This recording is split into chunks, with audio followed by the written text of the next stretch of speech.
كثيرا ونساء واتقوا الله الذي تساءلون به والأرحام إن الله كان عليكم رقيبا يا أيها الذين آمنوا اتقوا الله وقولوا قولا سديدا يصلح لكم أعمالكم ويغفر لكم ذنوبكم ومن يطع الله ورسوله فقد فاز فوزا عظيما أما بعد فإن أحسن الكلام كلام الله وخير الهدى هدى محمد صلى الله عليه وسلم وشر الأمور محدثاتها فإن كل محدثة بدعة وكل بدعة ضلالة وكل ضلالة في النار.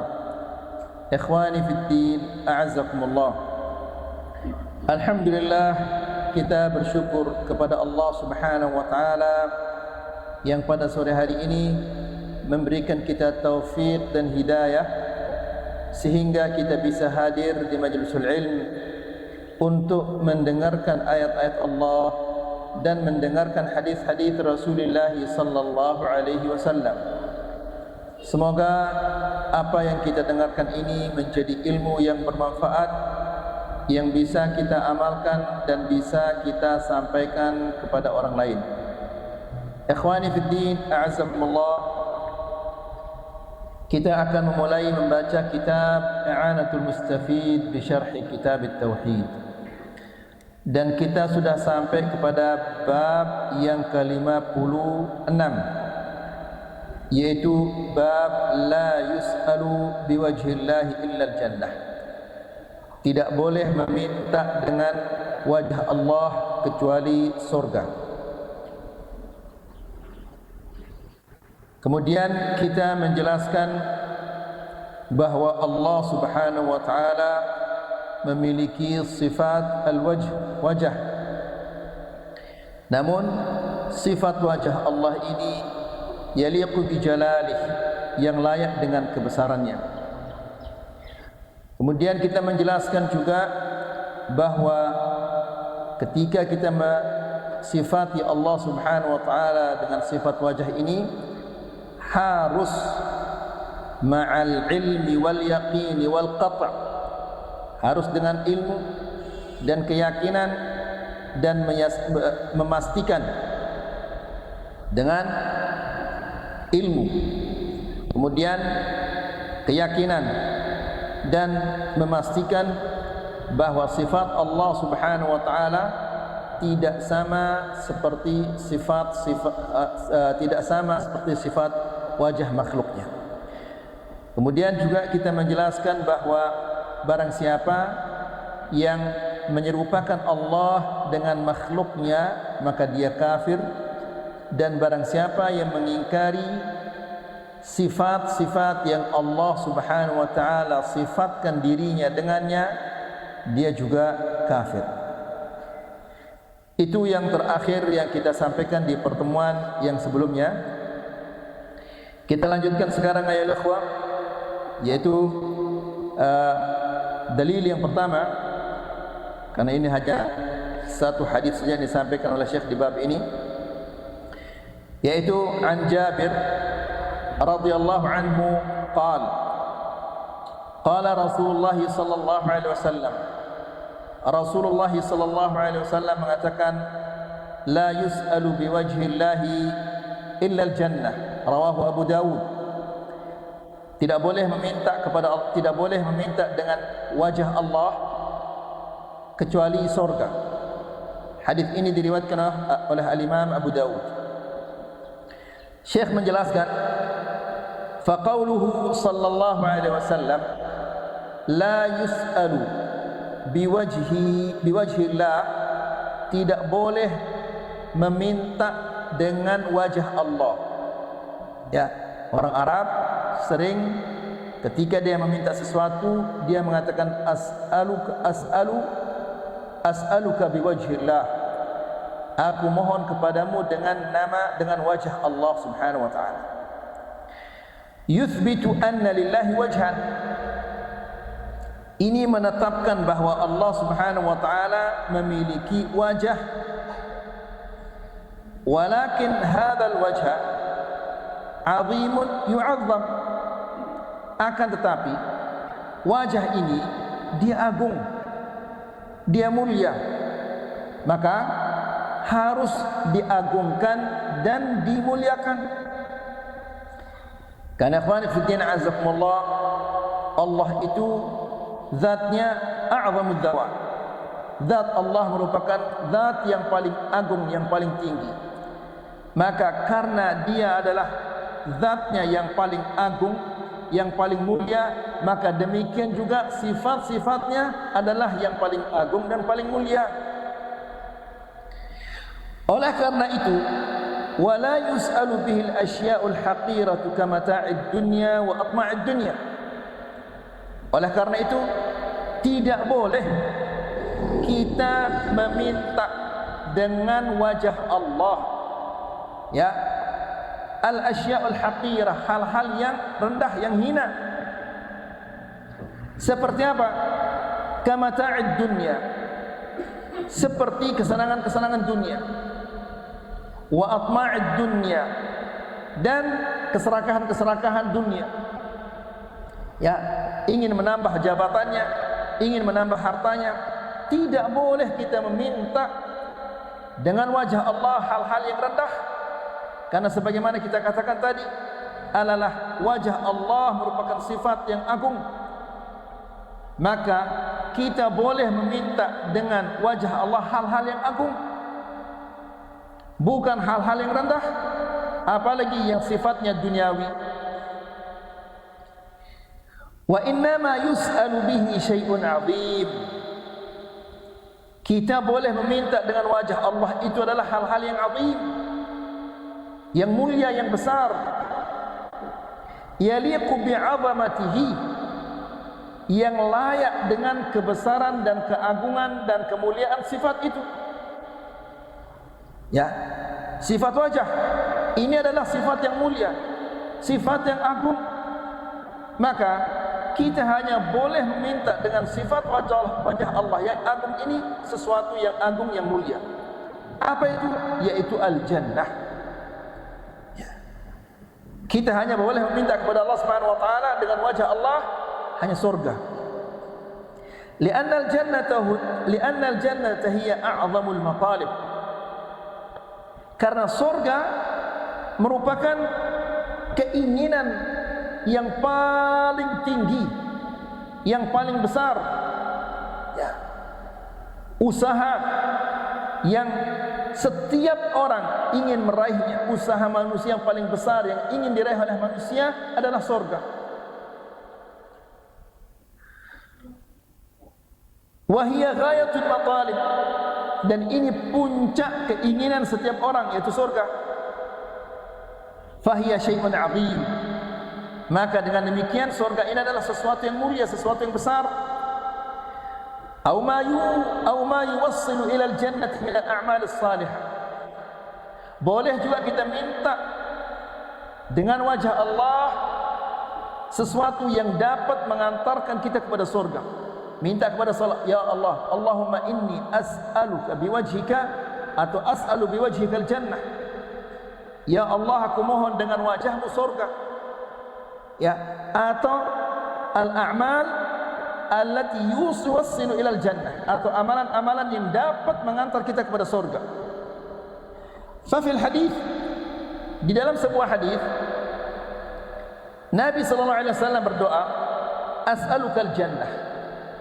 Ya Allah, aku mohon kepadamu surga.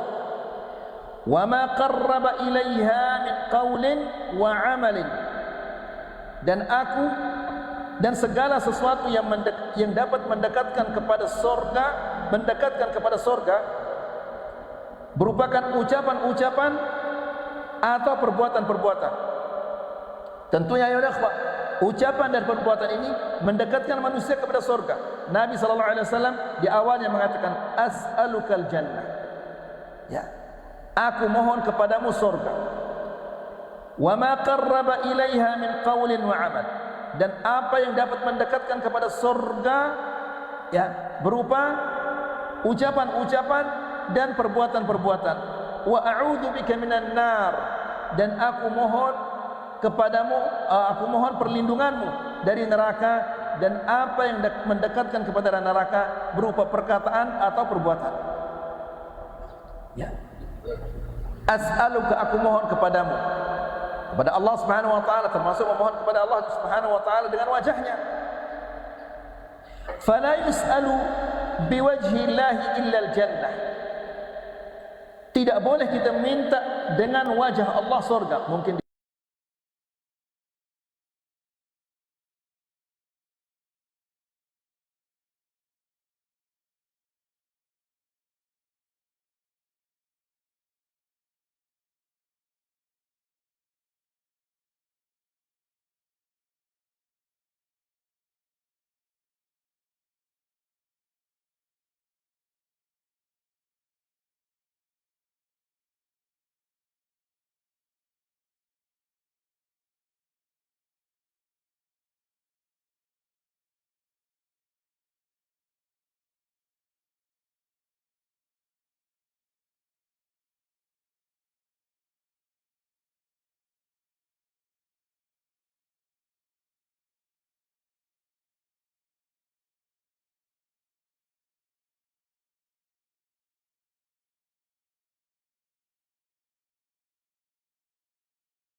ya, karena apapun namanya di dunia ini, dia adalah hina dan merupakan ujian kita. Ingat ikhwani fiddin, a'azakumullah, kita pernah menyampaikan bahwa Rasulullah SAW mengibaratkan dunia ini seperti apa? Seperti apa? Seperti bangkai. Bahkan diibaratkan oleh Rasulullah SAW seperti janah ba'udah, sayap nyamuk. Ya, seseorang kalau dia dikasih 1 ton sayap nyamuk, maka dia tidak mau mengambilnya. Untuk apa sayap nyamuk itu? Ya, jadi hal-hal yang rendah, yang hina, tidak boleh kita meminta dengan nama Allah atau dengan wajah Allah. Fa fi hadzal hadits mas'alatan. Di dalam hadis ini ada 2 masalah.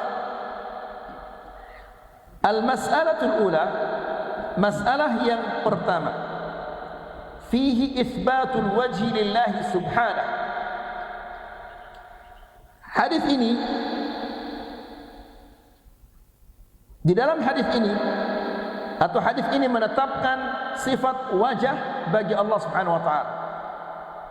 Jadi Allah Subhanahu wa taala memiliki wajah. Bagaimana wajah Allah Subhanahu wa taala? Tidak ada orang yang mengetahuinya. Kita tidak diberitahu oleh Allah Subhanahu wa taala bagaimana wajahnya. Kita hanya diberitahu bahwa dia memiliki wajah. Maka ikhwani fillah azakumullah, kita wajib menetapkan bagi Allah Subhanahu wa taala wajah. Namun kalau kita ditanya bagaimana wajah Allah Subhanahu wa taala, kita katakan laisa kamitslihi syai'un wa huwas samiul basir. Tidak ada sesuatu yang menyerupai Allah Subhanahu wa taala, dan Allah Subhanahu wa taala Maha mendengar lagi Maha melihat. Ya, demikian juga sifat-sifat yang lainnya. Kan Rasulullah SAW mengatakan qulubu bani Adam baina usba'ain min asabi'ir rahman. Hati-hati anak Adam berada di tengah 2 jari di antara jari-jari Allah. Berarti hadis ini menetapkan bahwa Allah Subhanahu wa taala memiliki jari. Bukan kita yang menetapkan sifat ini, tapi Allah Subhanahu wa taala yang menetapkannya bagi dirinya sendiri. Maka kita wajib mengimani apa yang Allah Subhanahu wa taala tetapkan dirinya dengannya. Namun kita katakan lagi, laisa kamitslihi syai', tidak ada sesuatu yang menyerupai Allah. Dan Allah itu Maha mendengar lagi melihat. Jarinya ya jari. Bagaimana jarinya itu kita tidak tahu. Tapi kalau antum tanya orang-orang yang mengimani hanya sifat 20, kalau antum tanya apakah Allah Subhanahu wa taala punya jari, pasti mereka mengatakan tidak boleh kau tanyakan tentang hal ini. Tidak boleh kita tanyakan hal ini. Tidak boleh kau tetapkan bagi Allah Subhanahu wa taala sifat jari ini. Padahal Allah sendiri yang mengatakan bahwa Rasulullah sallallahu alaihi wasallam yang menyatakan bahwa Allah Subhanahu wa taala memiliki jari. La ilaha illallah. Jadi ikhwani fi din azakumullah. Tadi kita katakan mengingkari sifat Allah itu adalah apa? Kufur. Ya, menyamakan Allah, menyamakan sifat Allah Subhanahu wa taala dengan sifat makhluknya, ini kufur. Ya. Orang yang mengatakan saya tidak berani menetapkannya, subhanallah. Kenapa dia tidak berani menetapkan sifat-sifat Allah Subhanahu wa taala? Padahal yang menetapkan sifat ini bagi dirinya adalah Allah Subhanahu wa taala sendiri, bukan kita. Mereka mengatakan kalau kita tetapkan bahwa Allah Subhanahu wa taala, kalau kita meyakini bahwa Allah Subhanahu wa taala mempunyai jari-jari, maka kita akan samakan dia dengan makhluknya. Wala haula wala quwwata illa billah. Siapa yang mengatakan demikian? Kalian yang mengatakan demikian. Karena mereka begitu mendengar ayat sifat atau hadis-hadis sifat, langsung terlintas di benaknya sifat-sifat makhluk. Na'udzubillah. Ya, ketika kita mengatakan Allah punya jari, langsung terlintas di benaknya jari-jari manusia ini. La haula wala quwwata illa billah. Allah Subhanahu wa taala punya sifat yang layak dengan kebesarannya. Makhluk dia punya sifat yang layak dengan kekurangannya. Dua-duanya punya sifat. Ya, di sorga ada anggur, di dunia ada anggur. Apakah sama anggur dunia dan anggur sorga? Tidak sama. Padahal dua-duanya makhluk. Ya, di sorga ada madu, di dunia juga ada madu. Apakah sama madu sorga dan madu dunia? Tidak sama. Padahal dua-duanya madu dan dua-duanya makhluk. Jadi ikhwan fillah azakumullah, hadis ini menetapkan bahwa Allah Subhanahu wa taala memiliki sifat wajah, namun kita tidak tahu bagaimana rupa sifatnya. Al-mas'alah tsaniyah, masalah yang kedua. Fihi an-nahyu 'an su'al al-asya' al-haqirah biwajhi Allah. Di dalam hadis ini terdapat larangan. Terdapat larangan meminta hal-hal yang rendah, meminta hal-hal yang hina dengan wajah Allah. Dan sebagaimana kita katakan tadi ya ikhwan, wajah Allah itu adalah merupakan sifat yang mulia, yang agung. Maka mintalah kepada Allah Subhanahu wa taala atau mintalah dengan sifat-sifat Allah hal-hal yang agung dan hal-hal yang mulia. Wa kullu ma 'ada al-jannati fa innahu haqir. Dan segala sesuatu selain surga itu dia adalah rendah. Fala yus'alu biwajhi Allah azza wa jalla. Tidak boleh kita minta dengan wajah Allah tentang hal yang rendah ini. Baqiya anna hadzal hadits rawahu Abu Dawud. Kemudian di sini ada satu hal lagi kata Syekh.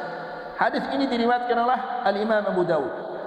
Wa fi isnadihi, dan di dalam sanadnya ada seseorang bernama Sulaiman bin Mu'adz. Ya, lihat bagaimana detailnya, bagaimana telitinya ahlul hadis ini ya ikhwah. Ya, perawi-perawinya itu satu persatu disebutkan kondisinya. Ya. Di sini Syekh mengatakan wa fi isnadihi, di dalam sanadnya Sulaiman bin Mu'adz, ada seseorang bernama Sulaiman bin Mu'adz, wa huwa dha'if. Sulaiman bin Mu'adz ini dia lemah. Ya, orangnya lemah. Imma dia kurang hafal, atau dia sering lupa, atau ada akhlaknya yang tidak bagus. Ya. Atau bisa jadi dia pernah tidak mengamalkan, dia meriwayatkan hadis lalu dia tidak amalkan. Banyaklah sifat-sifat yang membuat seseorang itu hadisnya menjadi lemah. Fahuwa hadithun dha'if. Maka hadis ini adalah dha'if. Fakaifa awradahu al-musannif huna? Lalu kenapa Syekh membawakan kita di kitab Tauhid hadis yang lemah ini? Ya, jadi hadis ini lemah. Karena ada siapa? Karena di dalam sanadnya ada seseorang bernama Sulaiman ibnu Mu'adz, dan Sulaiman ibnu Mu'adz ini adalah lemah. Lalu kenapa Syekh membawakan kita hadis yang lemah di dalam kitab Tauhid? Dijawab oleh Syekh, "Fanaqul al-musannif rahimahullah fi hadzal kitab. Pengarang kitab ini yaitu Syekh Muhammad Ibn Abdul Wahhab yastadillu bil ahadits sahihah atau al ahadits al hasanah. Dia berdalil dengan hadis-hadis yang sahih atau hadis-hadis yang hasan yang derajatnya di bawah derajat sahih. Awal ahadits dhaifah. Di sini ayo ikhwah, antum perhatikan. Seandainya ada nanti antum beli kitab lalu terjemahan kitab ini, lalu di sana dijelaskan ada hadis yang dhaif. Kenapa dia masukkan hadis yang dhaif dalam kitab ini? Awal ahadits dhaifah, atau dia berdalil dengan hadis yang lemah tapi laha syawahid tuayyiduha. Ada penguat-penguatnya, ada saksi-saksinya yang menguatkannya. Ya, tentang hadis ini yang menetapkan bagi Allah Subhanahu wa taala wajah. Ya, kita katakan tadi wajah ini merupakan sifat Allah yang mulia, yang agung. Ya, kok sifat Allah yang agung, yang mulia ini ditetapkan dengan hadis yang lemah? Ya, tapi Syekh mengatakan lah syawahid, ada saksi-saksinya, ada yang menguatkannya. Apa itu? Allah Subhanahu wa taala berfirman dalam surat Ar-Rahman. Apa itu? Dalam surat Ar-Rahman Allah menyebutkan wajah. Dalam surat wa yabqa wajhu rabbika dzul jalali wal ikram. Dan akan tetap kekal, akan tetap abadi wajah Tuhan. Berarti Allah Subhanahu wa taala memiliki wajah. Ya. Demikian juga di hadis-hadis yang lainnya. Wa hadzal hadits lahu syawahidun fi itsbat wajhi lillahi ta'ala.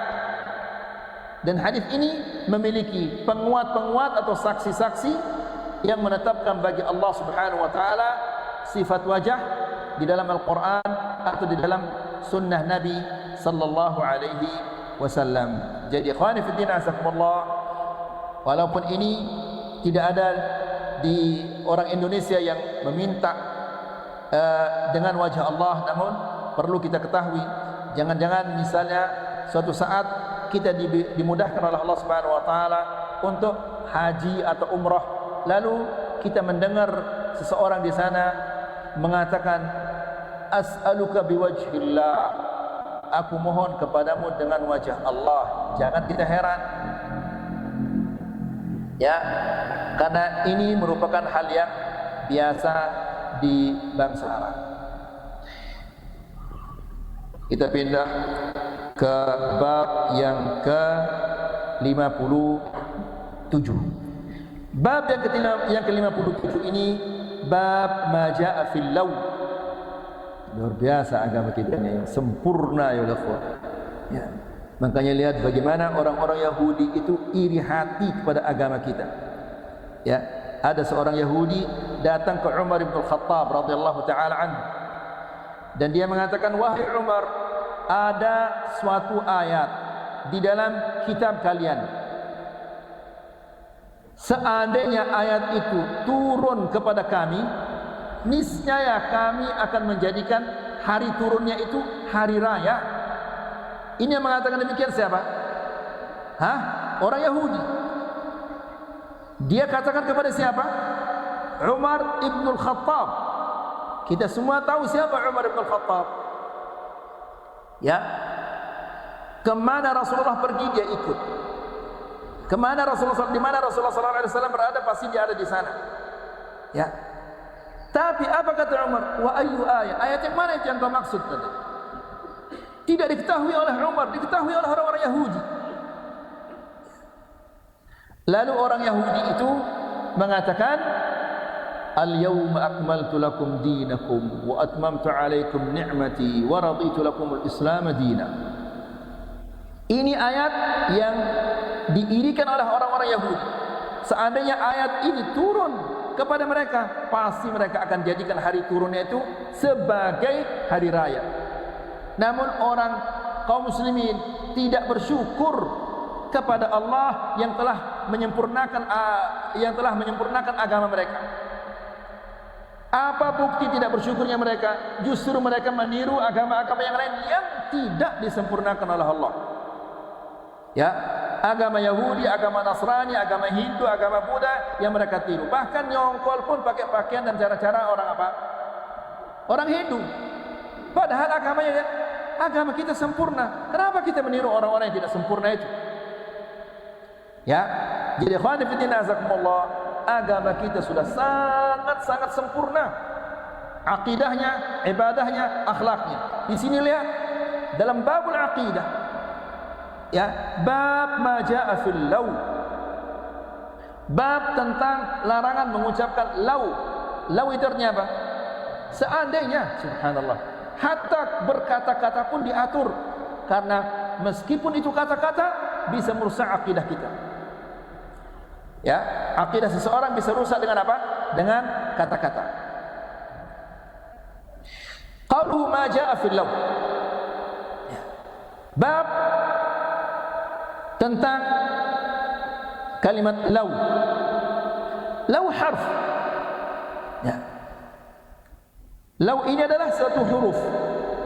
Yusammihi an-nuhat harf imtina'in limtina'in. Law ini namanya harfu imtina' limtina'.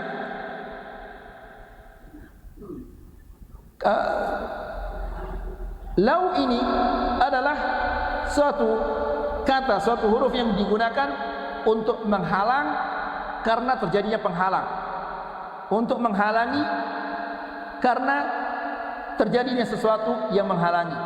Nah, antum tidak apa? Bingung antum ya? Nah, jadi kata Syekh di sini misalnya,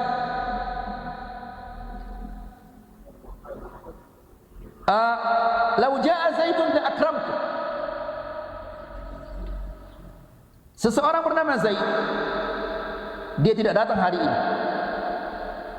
Ya, saya mengatakan kepada si fulan, "Ya fulan, seandainya Zaid itu datang, niscaya aku akan memuliakanmu." Tapi tidak dimuliakan dia. Gara-gara apa? Zaid tidak datang. Jadi ini imtina' limtina'. Terhalang pemuliaan itu karena ada yang menghalanginya. Apa menghalanginya? Zaid tidak datang. Faham ya ikhwah? Ini namanya harf imtina'in limtina'in. Ya. Kemudian, "Lau ata'tani la akramtuk." Misalnya ada anak yang bengel, maka bapaknya mengatakan, "Lau ata'tani la akramtuk." Seandainya engkau taat kepadaku, niscaya aku akan memuliakanmu. Tapi bapak ini tidak memuliakan anaknya karena ada penghalangnya. Apa penghalangnya? Tidak taat. Ya, pemuliaan itu terhalang karena ada yang menghalanginya, yaitu dia tidak taat. Famtana al-ikramu limtina'il maji. Pemuliaan itu, "Lau jaa Zaidun la akramtuk." Seandainya Zaid datang, aku akan muliakanmu. Tapi dia tidak memuliakannya. Kenapa? Karena Zaid tidak datang. Ya, "Lau ata'tani la akramtuk." Seandainya engkau taat kepadaku, aku akan memuliakanmu. Tapi dia tidak dimuliakan karena dia tidak taat. Ya. Dalam bahasa Indonesia ada itu yang seperti ini. Apa bahasa Indonesia? Apa namanya kalau bahasa Indonesia? Guru bahasa. Sebab akibat. Enggak, maksudnya kaidah seperti ini. Harf law ini harf imtina'. Tidak ada. Baik. Kemudian amma dukhulu al. Kenapa ini harf? Tidak boleh ada al. Kenapa dia ada al di sini? Ya. Amma dukhulu al alaihi falaysa huwa lit-ta'rif. Bukan untuk menjadikan kalimat law ini mu'arraf. Ini isim. Ya. Isim tidak bisa, harf tidak bisa ditarif.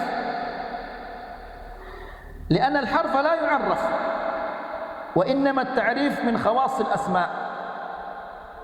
Ta'rif itu kekhususan bagi isim. Misalnya sayyarah, boleh kita tambahkan as-sayyarah. Bait, al-bait. Ini asma'. Tapi huruf tidak bisa kita masukkan al. Tapi kenapa di sini ada al? Ya, seharusnya dia tidak pakai al. Tapi kenapa dia pakai al? Subhanallah, bahasa Arab itu lengkap, ayo ikhwah. Qal fa'al huna zaidah. Al ini sebagai zaidah, tambahan. Tapi tambahan ini tidak mempengaruhinya, tidak merubah maknanya. Faqauluhu bab ma jaa fil law. Bab tentang kata-kata law seandainya. Yani minan nahyi an dzalik. Maksudnya di sini adalah bab larangan mengucapkan law, mengucapkan seandainya. Ya. Tapi apakah setiap kata law itu tidak boleh? Ada law yang boleh, ada tidak boleh. Ya, subhanallah, lihat dimasukkan ke dalam babul aqidah. Ya. Karena ini menunjukkan bahwa aqidah seseorang bisa dia berubah, bisa dia rusak dengan kata-kata. Wa dzalika li anna al-iman bil qadari huwa ahadu arkanil iman as-sittah. Karena dimasukkan ke dalam babul aqidah, kata law ini seandainya masuk ke dalam babul aqidah, karena kata Syekh, beriman kepada al-qadar huwa ahadu arkanil iman as-sittah. Beriman kepada qadar merupakan salah satu rukun iman yang keenam. Apa yaitu? An tu'mina billahi wa malaikatihi wa kutubihi wa rusulihi wal yaumil akhir wa tu'mina bil qadari khairihi wa syarrihi. Engkau beriman dengan qadar yang baik maupun yang buruk. Fa qauluhu wa tu'mina bil qadari khairihi wa syarrihi, sabda Nabi sallallahu alaihi wasallam, beriman kepada qadar yang baik dan yang buruk, dalilun ala anna al-iman bil qadar min arkanil iman as-sittah. Ini menunjukkan bahwa al-iman bil qadar, beriman kepada takdir, merupakan salah satu rukun iman yang keenam. Apa hubungannya law dengan al-iman bil qadar ini ya ikhwan? Jadi segala sesuatu sudah ditakdirkan oleh Allah Subhanahu wa taala. Seandainya sekarang saya keluar kemudian saya jatuh di got ini, kepleset kaki saya kemudian saya jatuh di got ini, tidak boleh kita mengatakan seandainya saya tidak jalan di sini, kan tidak jatuh saya. Nah, ini orang yang tidak meyakini kalau ini adalah merupakan takdir Allah. Karena kita jatuh di got itu sudah merupakan takdir Allah Subhanahu wa taala. Faham maksudnya ya ikhwan? Ya. Kemudian akhwani fillah asakumullah. Jadi segala sesuatu sudah ditakdirkan oleh Allah Subhanahu wa taala. Jadi kalau terjadi hal-hal yang kita tidak inginkan, maka katakanlah apa? Qaddarallah atau qadarullah. Qaddarallah wa ma syaa fa'al. Ya. Jangan mengatakan seandainya saya jalan di sini, kan enggak, saya jatuh. Seandainya saya tidak ke sana, kan tidak terjadi seperti ini. Seandainya kamu taruh gelas ini di sana, kan enggak, dia pecah. Nah, ini menunjukkan bahwa dia menyesal, dia kecewa, ya, dan seolah-olah dia tidak beriman kepada apa yang telah ditakdirkan oleh Allah Subhanahu wa taala. Kita membaca sedikit tentang asyaratus sa'ah ya ikhwah.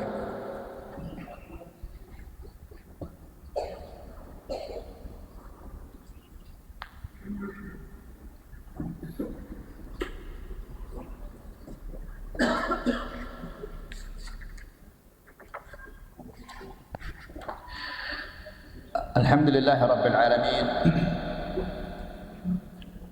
wassalatu wassalamu ala asyrafil anbiya'i wal mursalin nabiyina Muhammadin wa ala alihi wa sahbihi ajma'in, amma ba'd. Di pertemuan yang sebelumnya kita mengatakan, menjelaskan tentang turunnya Isa alaihissalam di hadis-hadis Rasulullah sallallahu alaihi wasallam, dan sekarang kita akan dibawakan beberapa dalil tentang turunnya Isa dari Al-Qur'an. Dalil yang pertama adalah firman Allah Subhanahu wa taala dalam surat Az-Zukhruf. Afwan. Oh, yang kedua sekarang ya. Dalil yang kedua, ayat yang kedua, yaitu firman Allah Subhanahu wa taala yang ada di dalam surah An-Nisa ayat yang ke-157 sampai 159.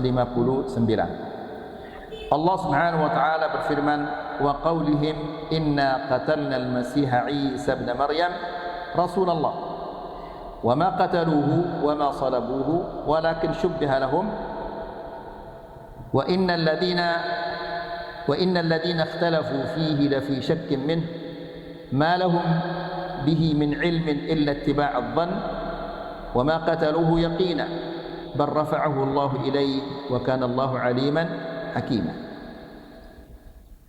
wa kana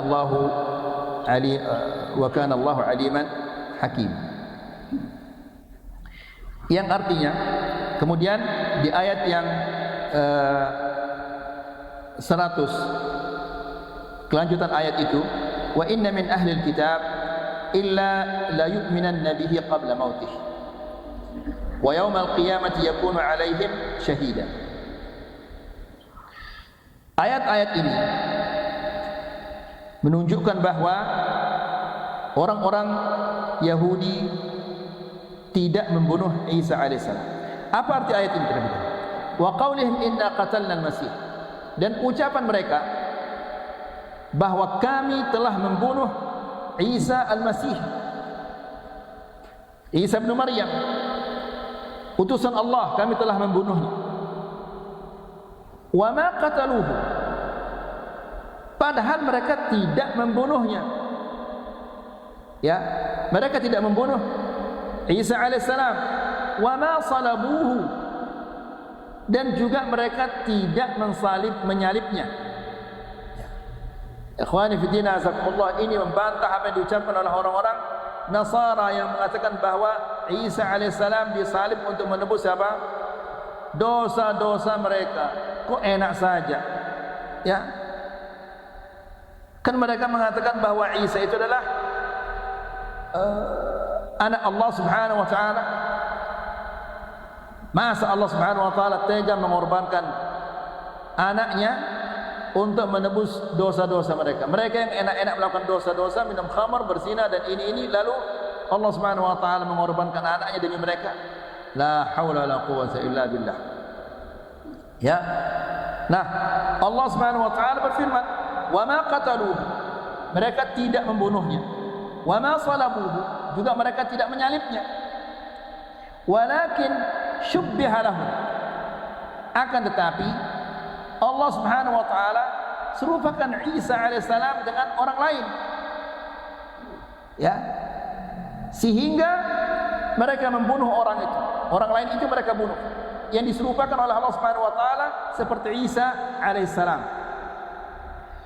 Kemudian walakin syubbiha lahum wa innal ladzina ikhtalafu fihi,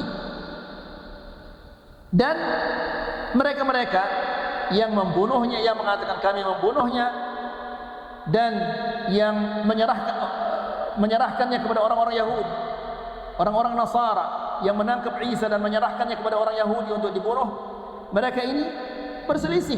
Apakah benar yang kami salib ini, yang kami bunuh ini Isa alaihissalam atau tidak? Mereka berselisih. Ya, yang menyatakan demikian siapa? Allah Subhanahu wa taala. Wa innal ladzina ikhtalafu fihi la fi syak. Mereka ragu-ragu, tidak punya keyakinan bahwa yang mereka salib ini adalah Isa alaihissalam. Ya.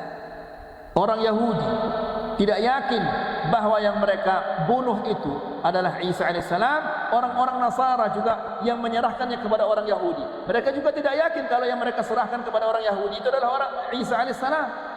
Jadi dua-duanya ragu-ragu. Ya, subhanallah. Jadi sampai sekarang, ikhwani fiddin azakumullah, pernah saya nonton video pendek. Ada seorang ibu, dia bertanya kepada pendeta, "Pak pendeta, Isa alaihissalam itu dia banyak atau satu?" "Satu." Lah, kalau dia satu, kenapa di Cina matanya sipit? Kok di Arab dia mancung? Kok di Afrika dia hitam? Kenapa begitu Pak pendeta? Dia ini polos, dia bertanya. Pendetanya marah, pendetanya. Ya, jadi mereka tidak punya tidak punya keyakinan bahwa yang mereka bunuh itu adalah Isa alaihissalam. Yang membunuhnya tidak punya keyakinan, yang menangkapnya juga tidak yakin. Ya. Kemudian wa ma lahum wa innal ladzina ikhtalafu fi la fi syakkin minhu ma lahum bihi min ilm. Mereka tidak punya keyakinan bahwa yang mereka orang Yahudi tidak yakin kalau itu adalah Isa yang mereka bunuh, dan orang-orang Nasara yang menangkapnya dan menyerahkannya kepada orang Yahudi juga tidak punya keyakinan bahwa yang mereka tangkap itu adalah Isa. Illa tiba'adh dhann. Mereka ini hanya mengikuti dhann, persangkaan saja, tidak ada keyakinannya. Ya. Wa ma qataluhu yaqina. Dan mereka tidak punya keyakinan, tidak bisa memastikan kalau yang mereka bunuh, mereka salib itu adalah Isa. Ya. Bar rafa'ahu Allahu ilaihi wa kana Allahu aliman hakima. Tapi diselamatkan dia oleh Allah Subhanahu wa taala dari kekejiannya orang-orang Yahudi dan orang-orang Nasara. Bagaimana cara diselamatkan dia oleh Allah Subhanahu wa taala? Diangkat dia oleh Allah Subhanahu wa taala. Wa kana Allahu aliman. Allah Subhanahu wa taala Maha mengetahui. Ya, mana Isa, mana yang bukan Isa. Allah Subhanahu wa taala mengetahui. Wa kana Allahu aliman, dan Allah Subhanahu wa taala Maha mengetahui juga lagi Maha bijaksana. Kemudian lalu setelah Allah Subhanahu wa taala di ayat yang ke-159, wa inna min ahlil kitab illa la yu'minanna bihi qabla mautih. Dan tidaklah seseorang dari ahli kitab melainkan akan beriman kepadanya di akhir zaman nanti, sebelum dia diwafatkan oleh Allah Subhanahu wa taala. Berarti dia akan apa? Akan turun lagi. Ya, akan turun sehingga ahlul kitab yang ada di dunia ini akan beriman kepadanya. Wa yaumal qiyamah, dan pada hari kiamat, yakunu alaihim syahidan. Dia akan menjadi saksi atas mereka, mana yang beriman dan mana yang tidak beriman. Kata Syekh menerangkan ayat ini, fahadhil ayat-ayat ini kama annaha tadullu ala anna al-yahud lam yaqtulu Isa alaihissalam, sebagaimana ayat ini menunjukkan bahwa orang-orang Yahudi tidak membunuh Isa alaihissalam, walam yuslibuhu, dan mereka tidak menyalibnya. Ya, bar rafa'ahu Allah ila as-sama', tetapi Isa alaihissalam itu diangkat oleh Allah Subhanahu wa taala ke langit, kama fi qaulihi, sebagaimana yang dijelaskan oleh Allah Subhanahu wa taala di ayat yang lain, idz qala Allah ya Isa inni mutawaffika wa rafi'uka ilayya. Wahai Isa, Allah Subhanahu wa taala berfirman, wahai Isa, inni mutawaffika, akan menyampaikan engkau kepada ajal yang sudah aku tentukan. Ya, ajalnya di dunia. Ya, saat kematiannya sudah ditentukan oleh Allah Subhanahu wa taala. Nah, Allah Subhanahu wa taala menjelaskan, aku akan sampaikan engkau kepada ajal yang sudah aku tentukan. Kita ini semua sudah ditentukan ajal kita. Kapan kita mati, ya, jam berapa kita mati, di mana kita mati, bagaimana kita mati, semua sudah ditentukan oleh Allah Subhanahu wa taala. Ya. Di sebagian tafsir dikatakan qabiduka bila maut. Aku akan mencabutmu tanpa kematian. Ya, bagaimana tanpa kematian? Allah Subhanahu wa taala ala kulli syai'in qadir. Allah Maha Kuasa. Ya. Wa rafi'uka ilayya, dan mengangkatmu kepadaku. Fa innaha tadullu ala anna min ahli kitab man sayu'minu bi Isa alaihissalam akhir zaman. Ya. Ini menunjukkan bahwa sebagian dari ahli kitab, yaitu orang Yahudi dan orang Nasara, mereka akan beriman kepada Isa alaihissalam di akhir zaman menjelang hari kiamat nanti. Berarti Isa alaihissalam dia tidak terbunuh, ya.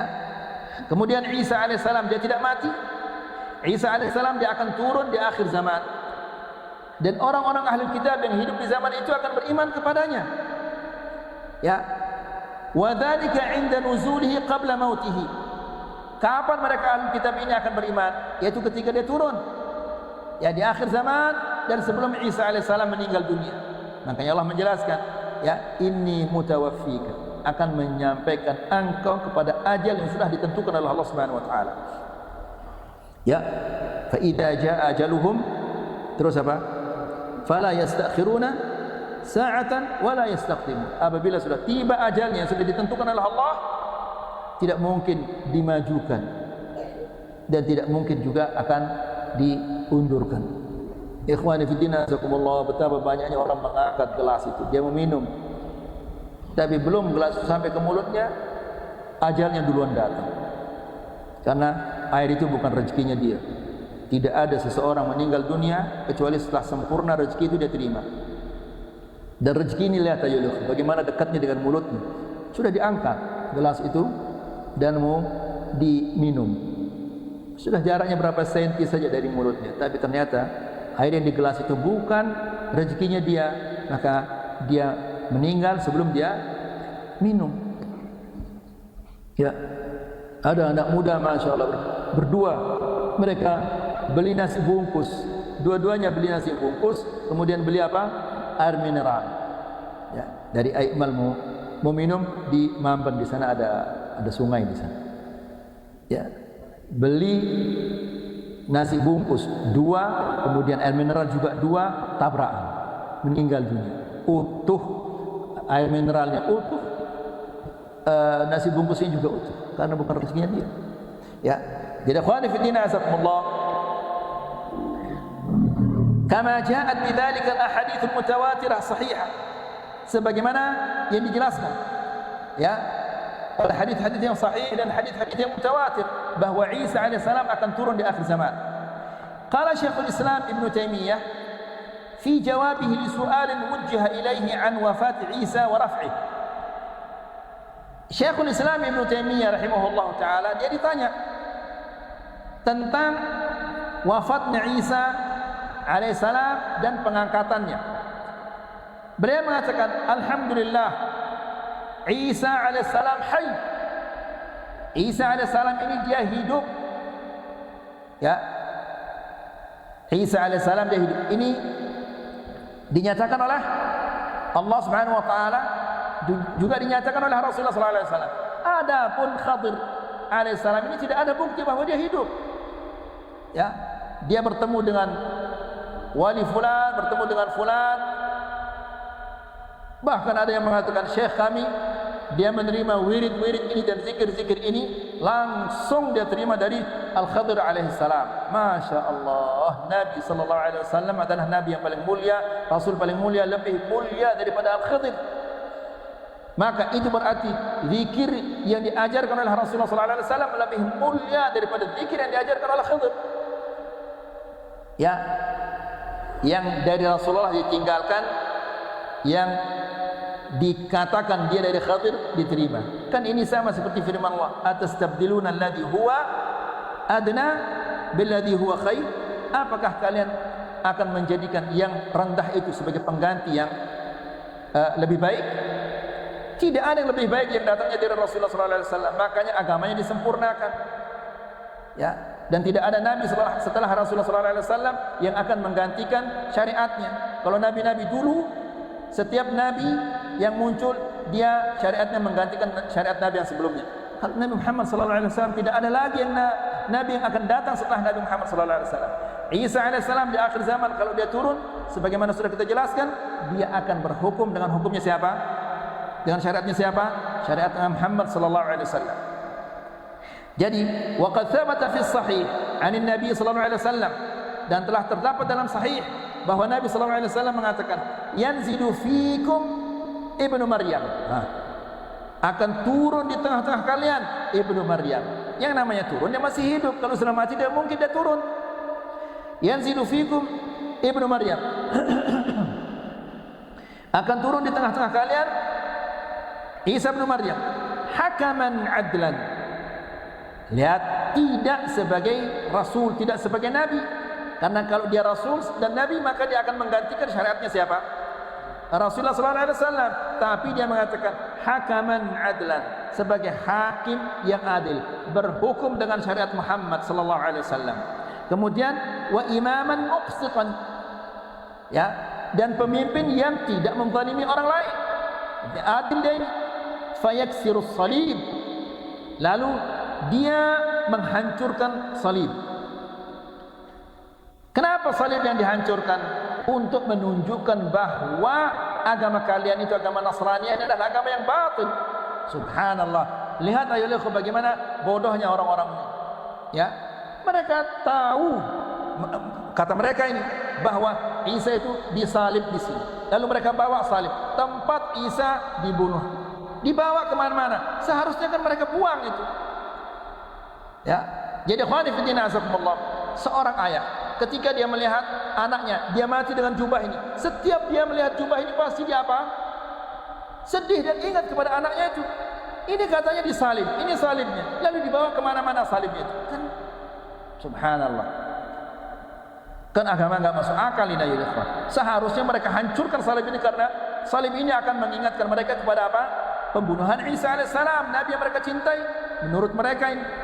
Ya, lalu Isa alaihissalam yaksirus salib, menghancurkan salib untuk menunjukkan kepada mereka semua bahwa agama mereka di selama ini adalah agama yang batil. Kemudian wa yaqtulul khanzir, dan dia akan membunuh babi, ya, untuk menjelaskan kepada mereka bahwa babi ini adalah haram dimakan. Ya, mereka mengatakan, masalah di kitab mereka, babi itu adalah haram, tidak boleh dimakan, namun mereka makan babi itu.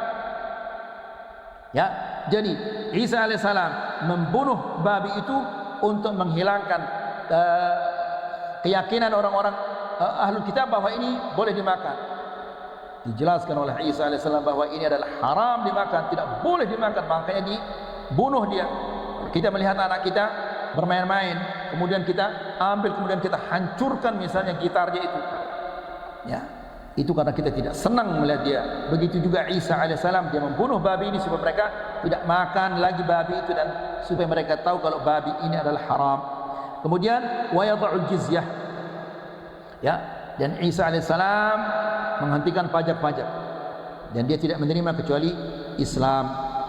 Kemudian wa thabata fi sahih anhu annahu yanzilu 'ala al-manarati al-bayda syarqi Dimashq, dan ini sudah kita jelaskan bahwa Isa alaihissalam nanti akan turun di menara yang putih yang berada di timur Damaskus, Suriah sekarang ini. Wa annahu yaqtulud dajjal, dan bahwasanya Isa alaihissalam dia akan membunuh Dajjal. Lalu kata Syekhul Islam Ibnu Taimiyah, wa man faraqat ruhuhu jasad, orang yang telah terpisah rohnya dan jasadnya, lam yanzil jasaduhu minas sama, kalau sudah berpisah rohnya dan jasadnya, maka tidak mungkin dia akan turun dari langit. Wa idza uhyiya, dan jika dia dihidupkan, fa innahu yaqumu min qabrih, maka dia akan keluar dari kuburnya. Kalau dia dihidupkan berarti dia apa? Dia mati. Ya, subhanallah. Jadi Syekhul Islam Ibnu Taimiyah mengatakan kalau dia sudah berpisah roh dengan jasadnya, mati maksudnya. Tidak mungkin dia akan diturunkan. Ya. Kemudian dia dihidupkan berarti dia mati. Dia dihidupkan kemudian dia keluar dari kuburnya, berarti dia mati. Tapi Isa alaihissalam tidak demikian. Dia diturunkan oleh Allah Subhanahu wa taala. Bukan dikeluarkan dari kubur, tapi dia diturunkan oleh Allah Subhanahu wa taala. Jelas maksudnya ya ikhwah? Ini saja yang bisa kita sampaikan di hari ini, semoga ini bermanfaat. Wa sallallahu ala nabiyyina Muhammad walhamdulillahi rabbil alamin.